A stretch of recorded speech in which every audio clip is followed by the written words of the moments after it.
નમસ્કાર મિત્રો, ફરી એકવાર સ્વાગત છે આપ સૌનું આપણી ચેનલ બી ક્રિએટિવ પર. આજના વિડીયોમાં ફરીથી હું ઘણી બધી એવી ઉપયોગી ટિપ્સ લાવી છું જે તમને રોજિંદા જીવનમાં ખૂબ જ કામ આવી શકે છે. તો વિડીયોમાં એન્ડ સુધી બન્યા રહેજો. ચાલો શરૂ કરીએ વિડીયો.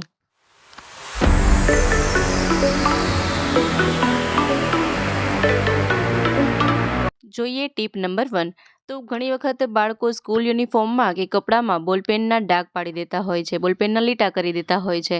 તો આપણને એવું થાય કે આ ડાઘ કઈ રીતે કાઢી શકાય. તો અહીં મેં એક આ રીતનો ડ્રેસ લીધેલો છે અને તેમાં આ રીતે બોલપેનના ડાઘ લગાવી અને હું તમને બતાવી રહી છું. અને હવે આ ડાઘ આપણે સહેલાઈથી કઈ રીતે દૂર કરવા એ જોવાના છીએ. તો કોઈ પણ રીતના ઇંકના ડાઘ હોય કે પેનના ડાઘ હોય, તમે સહેલાઈથી તેને કાઢી શકો છો. તેના માટે અહીં આપણે ડેટોલ લિક્વિડ લેવાનું છે અને તેને એક ઢાંકણમાં થોડું જ લિક્વિડ લઈશું અને જ્યાં પણ પેનના ડાઘ કે ઇંકના ડાઘ હોય તેના પર આ રીતે રેડી દઈશું. અને ત્યાર પછી તમે જોઈ શકશો કે આપણે થોડુંક જ તેને રબ કરીશું ને તો તરત જ તે દરેક ડાઘ દૂર થવા લાગશે. તેના માટે મેં અહીં એક નકામું જે બ્રશ હતું, ટૂથબ્રશ, તેનો ઉપયોગ કર્યો છે. તમે કપડાં ધોવાનું બ્રશ હોય તો તેનો પણ ઉપયોગ કરી શકો છો. અને તમે થોડી જ વારમાં જોઈ શકશો કે ગમે તેવા ઇંક કે પેનના ડાઘ હશે તો ડેટોલથી તરત જ નીકળી જાય છે. જુઓ, બધા જ ડાઘ જતા રહ્યા છે.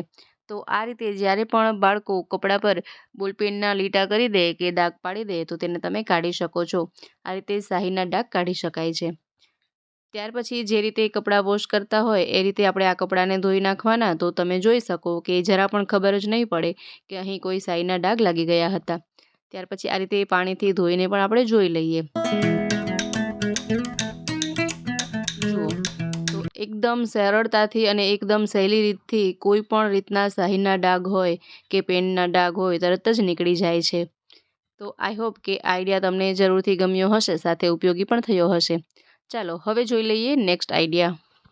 તો ઘણી વખત આપણે ક્યાંય બહાર જવાનું હોય અને દૂધ ગરમ કર્યું હોય તો તરત જ ગરમ દૂધને આપણે ફ્રીજમાં ન રાખી શકીએ. તો તેને કઈ રીતે ફટાફટ ઠંડુ કરી શકાય. તો અહીં આપણે કોઈ એક મોટું વાસણ લેવાનું છે અથવા તો કાથરોટ લઈ શકાય. તેમાં આ રીતે થોડા બરફના ટુકડા નાખી દઈએ. ત્યાર પછી જે આ ગરમ કરેલું દૂધનું પેન છે તેને આ રીતે તેમાં રાખી દઈએ. તો જ્યાં સુધીમાં આપણે રેડી થઈશું બહાર જવા માટે તો ત્યાં સુધીમાં તો આ દૂધ ઠંડુ થઈ જશે અને તમે તેને ફ્રીજમાં રાખીને જઈ શકો છો. હવે જોઈ લઈએ નેક્સ્ટ આઈડિયા. તો ઉનાળો શરૂ થતાં જ કોઈ પણ વસ્તુ આપણે સ્ટોર કરેલી હોય, કઠોળ હોય કે અનાજ હોય કે રવો હોય, મેંદો હોય, તે બધું જ બગડવા લાગે છે. તેમાં તરત જ મટકા પડી જાય છે અથવા તો ઈયળ પડી જાય છે. તો તેને તમે કઈ રીતે સ્ટોર કરી શકો, સાચવી શકો એ આઈડિયા જોઈએ. તો અહીં મેં રવો લીધેલો છે અને એક મોટું વાસણ લઈશું. તે વાસણમાં રવો એડ કરી દઈએ. ત્યાર પછી ગેસની ફ્લેમ ઓન કરી અને આ રવાને થોડું તપાવી લઈએ. આ રીતે આપણે તેને થોડું ગરમ થવા માટે રાખી દઈએ. અહીં આપણે આ રવાને વધારે શેકવાનું નથી, ફક્ત આ થોડું થોડું ગરમ થઈ જાય તેટલું જ આપણે તેને શેકીશું. ત્યાર પછી તેને તમે કોઈ પણ કન્ટેનરમાં સ્ટોર કરીને રાખી શકો છો. તો આ રવો ક્યારેય પણ બગડશે નહીં. આ રીતે જે પણ વસ્તુ હોય તેને આ રીતે નવશેકું ગરમ કરી અને સ્ટોર કરવાથી તે ક્યારેય પણ બગડતી નથી. ઉનાળામાં પણ તે સારી રીતે સ્ટોર કરી શકાય છે. હવે જોઈ લઈએ નેક્સ્ટ આઈડિયા. ઉનાળાની શરૂઆત થાય તો આ રીતના દરેક જીવજંતુનો પણ ત્રાસ વધી જતો હોય છે. ખૂબ જ ઘરમાં મચ્છર આવવા લાગે છે, ગરોળીઓ આવી જાય છે, એ ઉપરાંત કીડીઓ પણ ખૂબ જ ઉભરાય છે. તો તેના માટે આપણે શું સોલ્યુશન કરી શકાય કે આવી જીવાતથી બચી શકાય. તો તેના માટે આપણે અહીં સરળ ઉપાય કરવાનો છે. તો અહીં મેં લીધેલી છે 2 નેપ્થેલિન બોલ્સ, એટલે કે ફિનાઇલની 2 ગોળી લીધેલી છે. હવે કોઈ પણ એક નકામો કાગળનો ટુકડો લઈશું અને આ જે 2 ગોળીઓ છે તેનો ભૂકો કરી નાખશું. તો આ રીતે દસ્તાથી ભૂકો કરી શકાય છે. તો અહીં આપણે એકદમ ઝીણો ભૂકો કરવાનો છે. આ ખૂબ જ સરસ અને ખૂબ ઘરેલું એવા ઉપાય છે કે આનાથી તમે કોઈ પણ જીવજંતુથી છુટકારો મેળવી શકો છો. ત્યાર પછી આપણે એક મગમાં થોડું પાણી લઈશું અને એ પાણીમાં આ નેપ્થેલિન બોલ્સનો જે ભૂકો છે તેને એડ કરી દઈશું. ત્યાર પછી 1 ચમચી તેમાં મીઠું ઉમેરીશું. પછી તેને સારી રીતે મિક્સ કરી લેવાનું છે. અને હવે આ મિશ્રણને સ્પ્રે બોટલમાં ભરી લઈશું. આ રીતે આ પાણીનું મિશ્રણ બનાવી અને જ્યાં પણ ગરોળીઓ આવતી હોય અથવા તો જ્યાંથી ગરોળીઓ આવતી હોય ત્યાં આ પાણીનો છંટકાવ કરવાનો. આ રીતે તેને છાંટી દેવાનું. અથવા તો જ્યાં મચ્છર થતા હોય તો આ રીતે ફિનાઇલ અને મીઠાવાળા પાણીમાં એવી એક સ્ટ્રોંગ સ્મેલ આવતી હોય ને કે જેને કારણે ગરોળી, મચ્છર, વંદા અથવા તો કોઈ જીવજંતુ ત્યાં આવતા જ નથી. તો આ રીતે તમે આખા જ ઘરમાં આ પાણીનો છંટકાવ કરી શકો છો. આ પાણીને દિવાલ પર સ્પ્રે કરવાથી ગરોળીઓ ક્યારેય પણ ઘરમાં આવતી નથી. ખૂબ જ બેસ્ટ આઈડિયા છે.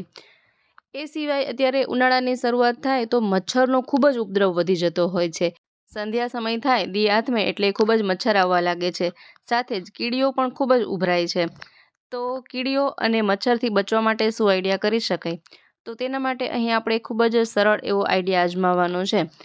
તો તેના માટે ફરીથી મેં અહીં નેફ્થેલિન બોલ્સ લીધેલા છે, એટલે કે ફિનાઇલની ગોળી લીધેલી છે. આ રીતે 3 થી 4 ગોળીઓ લઈ શકાય.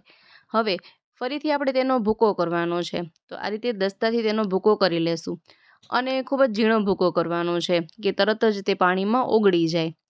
આ રીતે ભૂકો કર્યા પછી કોઈ પણ એક કન્ટેનરમાં તેને ભરી લેવાનું છે. તમે અહીં બધી જ ગોળીઓનો ભૂકો કરવા માંગતા હોય તો બધી ગોળીઓનો ભૂકો એકસાથે કરી શકો છો. મેં અહીં 3 થી 4 ગોળીઓનો ભૂકો કર્યો છે. ત્યાર પછી એક ડોલમાં પાણી લઈશું અને એ પાણીમાં 1 ચમચી નેપ્થેલિન બોલ્સનો આપણે ભૂકો એડ કરવાનો છે. ત્યાર પછી અહીં 1 ઢાંકણ જેટલું શેમ્પૂ એડ કરીશું. કોઈ પણ શેમ્પૂ લઈ શકાય છે. હવે તેને સારી રીતે મિક્સ કરી લઈએ. હવે આ પાણીથી આપણે આખા ઘરમાં પોતા લગાવવાના છે. જો તમે આ રીતે બેસીને પોતા લગાવતા હોય તો આ રીતે કરી શકો, અથવા તો જો મોપ યુઝ કરતા હોય તો મોપમાં પણ આ બે વસ્તુ મિક્સ કરી શકાય. અને આ રીતે આખા જ ઘરમાં પોતા કરવાથી કીડીઓ પણ આવતી નથી, મચ્છર આવતા નથી અથવા માખીઓ પણ આવતી નથી. આ જે નેફ્થેલિન બોલ્સ છે, ફિનાઇલની ગોળી છે, તેની સ્મેલ એટલી સ્ટ્રોંગ હોય કે કોઈ પણ જીવજંતુ ઘરમાં આવતા જ નથી. સાથે અહીં આપણે થોડું તેમાં શેમ્પૂ પણ મિક્સ કર્યું છે, જેને કારણે લાદીમાં શાઇનિંગ આવી શકે છે. તો આ રીતે તમે કોઈ પણ જીવજંતુથી છુટકારો મેળવી શકો છો. અને આઈ હોપ કે આઈડિયા તમને જરૂર ગમ્યો હશે. જો ઘરમાં કીડી અને મચ્છરનો ઉપદ્રવ હોય તો આઈડિયાનો જરૂરથી અમલ કરજો. હવે જોઈ લઈએ નેક્સ્ટ આઈડિયા. તો અહીં આપણે બનાવીશું દૂધીનો હાંડવો.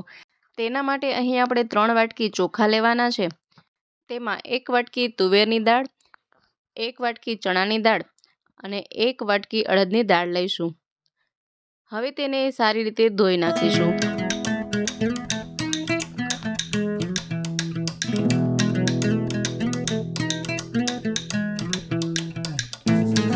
તો અહીં મેં તેને સારી રીતે ધોઈ નાખ્યું છે. ફરીથી તેમાં આપણે થોડું પાણી એડ કરીએ અને હવે તેને 4 થી 5 કલાક સુધી પલાળવા માટે રાખી દઈએ. અને ત્યાર પછી મેં થોડી સૂકી મેથી લીધેલી છે, તેને પણ આપણે પલાળી દઈએ.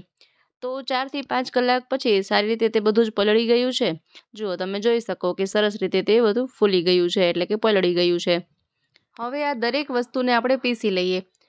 તમે તમારા ઘરમાં જે પ્રમાણે સદસ્ય હોય તે પ્રમાણે આ વસ્તુઓનું માપ લઈ શકો છો. ટૂંકમાં કે એટલું યાદ રાખવાનું કે જેટલા પ્રમાણમાં બધી જ દાળ લીધેલી હોય તેનાથી 3 ગણા ચોખા એડ કરવાના રહેશે. અહીં મેં 5 થી 6 વ્યક્તિઓ જમી શકે એટલી માત્રામાં દરેક વસ્તુઓ લીધેલી છે. તો તમે તમારા ઘરના સદસ્ય પ્રમાણે માપ વધઘટ કરી શકો છો. તો કંઈક આ રીતે આપણે પીસવાનું છે. વધારે પાતળું પણ નથી પીસવાનું કે વધારે ઘાટું પણ નથી પીસવાનું. કંઈક આ રીતે પીસી લઈશું.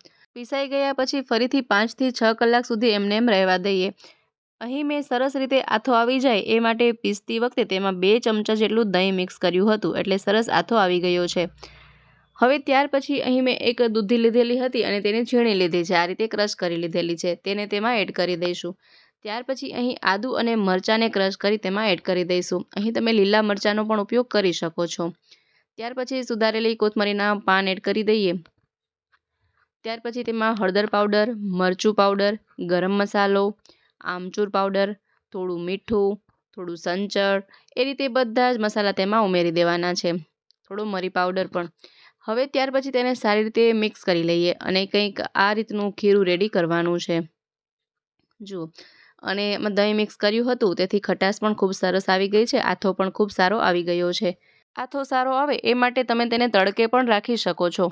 આ બધી જ દાળને તમે રાતે પલાળીને રાખી દઈ શકો છો અને સવારે પીસી અને ત્યાર પછી ફરીથી તેને તડકે રાખી દો તો સાંજે તમે આ રીતે બનાવી શકો છો. મેં એ રીતે જ બનાવ્યું હતું. ત્યાર પછી મેં એક પેન લીધેલું છે અને ગેસની ફ્લેમ ઓન કરી અને 3 થી 4 ટેબલસ્પૂન જેટલું તેમાં તેલ એડ કરીશું. તેલ ગરમ થઈ જાય ત્યાર પછી તેમાં આપણે લીમડાનો વઘાર કરીશું. તો આ રીતે લીમડાના પાન એડ કરી દઈએ અને 1 ચમચી જેટલા તેમાં તલ એડ કરીશું. હવે આ જે આપણે બેટર રેડી કર્યું છે તે બેટર તેમાં એડ કરી દેવાનું છે.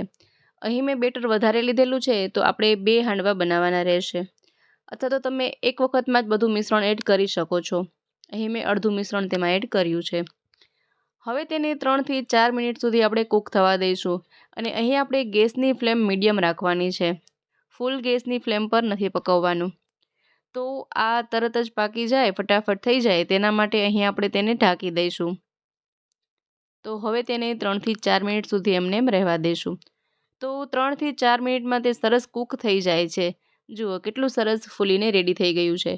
હવે ફરીથી તેના પર થોડું તેલ આ રીતે રેડીએ અને તેને ઉથલાવી લઈએ, બીજી સાઈડ પકવી લઈએ. આ એક હાંડવામાં 2 વ્યક્તિઓ આરામથી જમી શકે છે અને ખૂબ જ સ્પોન્જી પણ બને છે. જુઓ ત્યાર પછી તેને આ રીતે ઉથલાવી લઈએ, ફરીથી બીજી બાજુ પણ તેને 2થી 3 મિનિટ સુધી પકવવા દઈએ. ત્યાર પછી એક પ્લેટમાં આપણે સર્વ કરી લઈએ. જુઓ કેટલું સરસ અને એકદમ સ્પોન્જી એવું આ દૂધીનો હાંડવો બનીને રેડી થાય છે. ત્યાર પછી આ રીતે આપણે તેના પીસીસ કરી લઈએ. જો તમારા પાસે પીઝા કટર ન હોય તો આ રીતે ચાકુથી પણ તેના કટ કરી શકો છો. અને આપણે ટોમેટો સોસ સાથે પણ સર્વ કરી શકાય છે. ટોમેટો સોસ ઘરે કઈ રીતે બનાવી શકાય એ અગાઉ વિડીયોમાં પણ આપણે શેર કરેલું છે. જો તમે તે વિડીયો ન જોયો હોય તો તે પણ જરૂરથી જોઈ લેજો. જુઓ અને એકદમ સ્પોન્જી બન્યું છે ને, તો ખૂબ જ ટેસ્ટી, ડિલિશિયસ, યમ્મી દૂધીનો હાંડવો બનીને રેડી છે. એકવાર જરૂરથી ટ્રાય કરજો. તો ફ્રેન્ડ્સ, આશા રાખું છું આજનો વિડીયો તમને જરૂરથી પસંદ આવ્યો હશે. સાથે દરેક આઈડિયાઝ પણ ખૂબ જ પસંદ આવ્યા હશે.